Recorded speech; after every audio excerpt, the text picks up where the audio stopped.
স্কুলে যে can bench গুলা তো দূরে দূরে রাখে, তোমার আর আমার মাঝখানের দূরত্ব বাড়াই দিছে। এই ম্যাডাম আইছে। এই কেউ দাঁড়ায় নাই বয়। তা বাচ্চারা, তোমরা তো এবার 2021 সালের এইচএসসি ব্যাচ। তোমরা কিন্তু আবার অটো পাসের আশা করো না। শিক্ষামন্ত্রী বারবার অটো পাস দিব না, তাই তোমরা মনোযোগ দিয়ে পড়ালেখা করো, ঠিক আছে? আমি পড়ানো শুরু করি।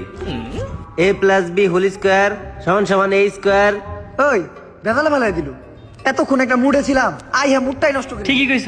একটা ব্যবস্থা করতে হইব। মনে হয় আমার লগে ঝগড়া করে ওই শুন,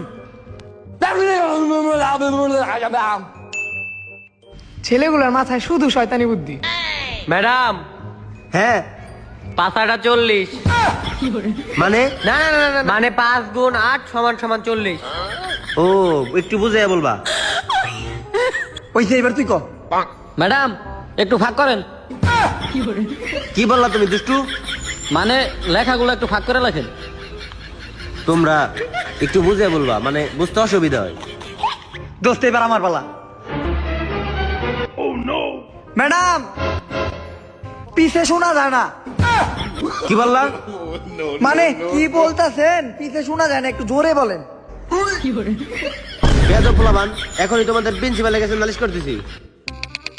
হ্যালো, আমি প্রিন্সিপাল বলতেছি। হয় তুই প্রিন্সিপাল কোন এটা কোন ক্লাসে পাঠাইছিস আমারে? পোলাপান সবসময় নেগেটিভলি কথা বলে। এই ক্লাসে ম্যাডাম দেব না, তুমি ওই সুইজারল্যান্ডের স্যারটারে পাঠাও। আমি গেলাম গা, এইসব অভদ্র ছেলেরা আমি পড়াইতে পারব না। কোন চ্যাটের স্যারে পাঠাবে সুইজারল্যান্ড থেকে? ওইটা আমরা দেখুনি। আমগুলো কি পারে নাকি? ওই তুমিও রাজি?